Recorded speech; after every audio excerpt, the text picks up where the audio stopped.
편평족에 대해 알아봅시다. 편평족이란 편평족, 다른 말로 평발은 발에서 가장 흔한 변형으로 발바닥의 안쪽 아치가 비정상적으로 낮아지거나 소실되는 변형을 말합니다. 편평족은 체중이 실릴 때는 발바닥이 편평해지지만 체중을 없애면 안쪽 아치가 나타나는 유연성 편평족과 체중 부하와 관계없이 편평한 강직성 편평족으로 나눌 수 있습니다. 안쪽 아치의 성장은 6세에서 8세 이후에 완성되기 때문에 이 시기까지의 대부분 편평족은 일시적이며 유연성 편평족으로 보고되고 있습니다. 원인: 대부분의 평발은 정확한 발생 원인을 알 수 없지만 자식이 부모의 얼굴을 닮듯이 일종의 체형적인 변화로 볼 수 있습니다. 가장 흔한 원인은 관절이 과도하게 유연하여 발생하는 것이며 기타 뇌성마비와 같은 신경근육성 질환, 족근골 결합 같은 선천성 질환, 골절을 포함한 외상, 류마티스 관절염 및 후경골근 기능장애로 발생하기도 합니다. 증상: 편평족이 심하지 않은 경우에는 증상이 없는 경우가 대부분이며 동통이 발생하는 경우에는 모호하고 둔한 통증이 발에서 발목 관절, 하지까지 발생할 수 있고 만성적인 피곤함을 느끼게 됩니다. 소아의 경우에는 발의 통증보다는 변형이 주된 증상으로 대부분 통증이 없는 것이 보통이지만 간혹 아주 드물게 증상이 있는 경우 달리기나 먼 거리를 걷지 않으려고 하며 체육 활동을 싫어할 수도 있습니다. 성인의 경우에는 외관 상발 안쪽 아치가 소실되고 발 뒤꿈치가 바깥쪽으로 기울어집니다. 환자에 따라서는 신발 안쪽이 주로 다르며 장시간 보행이나 운동 시에 통증을 느낄 수도 있습니다.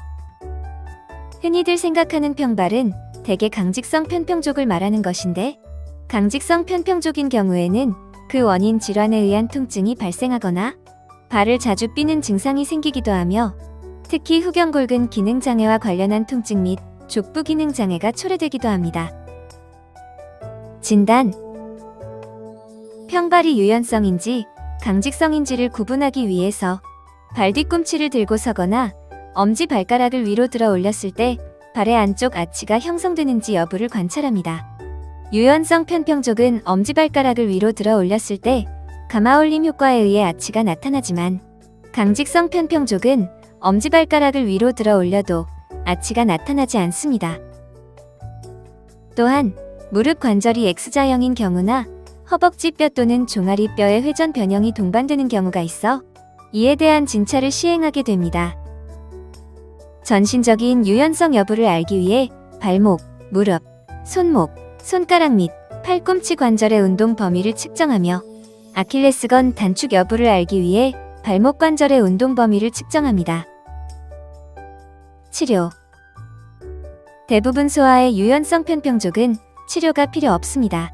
편한 신발을 신도록 해주는 것으로 충분하며 보조기나 특수 신발이 필요한 경우는 극히 드뭅니다. 보조기나 특수 신발은 체중이 과도하고 평발 변형이 심하여 발 안쪽에 굳은 살이 생기고 피부가 벗겨질 정도로 심한 경우이거나 족근골 경합 등에 의해 발을 자주 삐는 특별한 경우에 하나여 도움이 됩니다.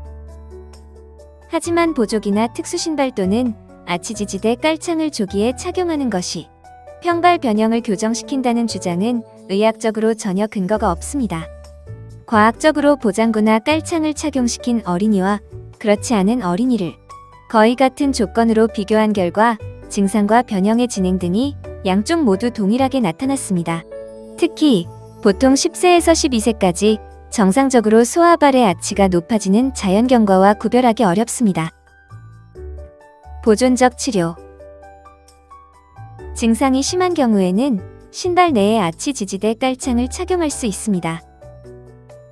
아킬레스건이 단축되어 있는 경우에는 건 스트레칭이 필요하며 효과가 입증된 것은 아니지만 발가락 끝으로 걷게 하거나 발가락 올리기 운동을 반복시켜 후경골근을 강화시키는 운동도 시행해 볼 수 있습니다. 수술적 치료: 사춘기 이후까지 변형은 그대로 남아있지만 통증이 가벼운 경우에는 치료의 대상이 되지 않습니다. 수술적 치료의 대상은 장기간 보존적 치료에 효과가 없으며 통증으로 인하여 일상생활에 제한을 받는 경우, 심한 변형으로 인하여 구두 모양이 이상해지는 경우입니다. 그리고 신경근육성 질환과 관련된 평발이거나 청소년기 이후 후경골근 힘줄의 기능 장애 등 다른 질환이 동반된 경우에는 수술이 필요할 수 있습니다. 수술 방법으로는 변형 교정을 위해서 발 안쪽의 건을 단축시키는 방법, 발 뒤꿈치 뼈를 늘리는 방법, 발목뼈와 발 뒤꿈치 뼈 사이에 삽입물을 넣거나 관절을 고정하는 방법 등이 고안되어 있으며 기타 강직성 평발과 관련된 원인 질환에 대한 다양한 수술적 치료가 시행됩니다. 지금까지 편평족에 대해 설명드렸습니다. 감사합니다.